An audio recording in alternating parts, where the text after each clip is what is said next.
अस्सलामु अलैकुम। इस्लामी तारीख़, हिस्ट्री, इतिहास जानने में शौक़ रखने वाले लोग मेरे चैनल के साथ ज़रूर जुड़ें।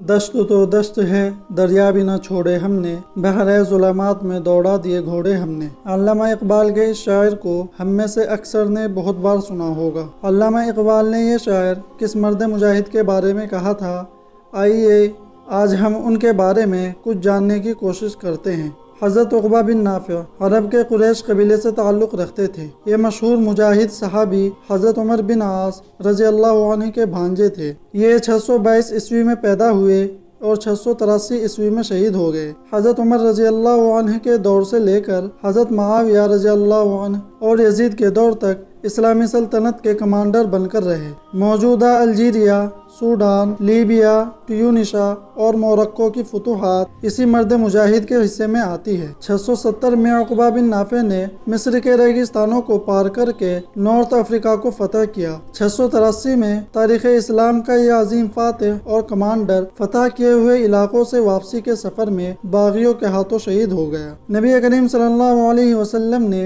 जज़ीरतुल अरब में इस्लामी रियासत कायम की। फिर उनके बाद खुलफ़ाए राशिदीन के दौर में मुसलमानों ने अरब से बाहर निकलकर दूसरे मुल्कों की फतूहात का सिलसिला शुरू कर दिया और इस्लामी रियासत बढ़ती हुई और फैलती चली गई। हज़रत खालिद बिन वलीद रज़ी अल्लाह अन्हु की सिपह सालारी में मुसलमानों ने मुल्क शाम, मौजूदा सीरिया, फ़लस्तीन, इज़राइल, जॉर्डन और लेबनान को फतह किया। यह शाम उस वक्त रोम की ईसाई हुकूमत के कब्जे में था। उसके बाद दुनिया के दूसरे मुल्कों में इस्लाम का परचम लहराने के लिए मुसलमानों के सामने आगे बढ़ने के दो रास्ते थे। पहला तो ये कि कुस्तुनतुनिया यानी इस्तांबुल की तरफ बढ़कर यूरोप के दरवाजे की चाबी हासिल करे, या फिर मिस्र के रेगिस्तानों को पार करके अफ्रीका की तरफ रुख करे और उसे सदियों से छाई जहालत और अंधेरे से आज़ाद कराने की कोशिश करे। क्योंकि एशिया और यूरोप के दरमियान मारमरास का समुद्र मौजूद है और उस तक पहुँचने के लिए दो समुद्री घाटियों में से किसी एक को पार करके ही पहुंचा जा सकता था। इसीलिए कुस्तुनतुनिया,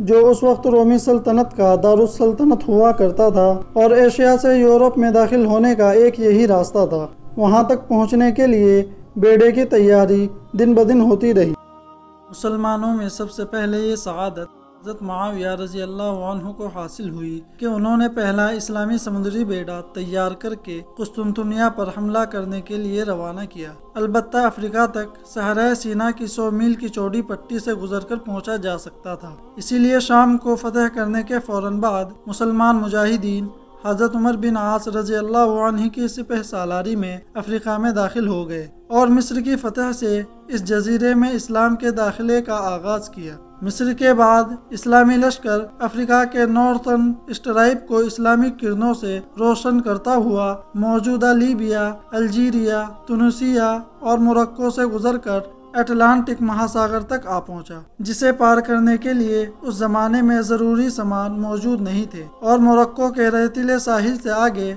समुद्र में चंद छोटे छोटे जजीरे थे जिन पर कोई आबादी नहीं थी, जो आज कैनरी आइसलैंड्स कहलाते हैं। ये उस वक्त की मालूम दुनिया की आखिरी सरहद समझे जाते थे। इसी अटलांटिक महासागर को ही उसी वक्त बहरे ज़ुल्मात कहा जाता था, यानी अंधेरे का समुद्र, क्योंकि उस वक्त उसके आगे दुनिया का तस्वुर ही नहीं किया जाता था। मुसलमानों के अमीर उक़बा बिन नाफ़िअ ने यही समुद्र में अपने घोड़े के पैर डालकर अपनी तलवार को आसमान की तरफ उठाकर ये तारीखी अल्फाज कहे थे, ए अल्लाह, तू गवाह रहना कि मैंने अपनी ताकत के मुताबिक कोशिश कर ली है। अगर यह समुद्र हाइल न होता तो मैं उसके पार मौजूद मुल्कों में जरूर पहुंच जाता और आप पर ईमान न रखने वालों से उस वक्त तक क़िताल करता जब तक कि आपके सिवा सबकी इबादत खत्म न कर दी जाती।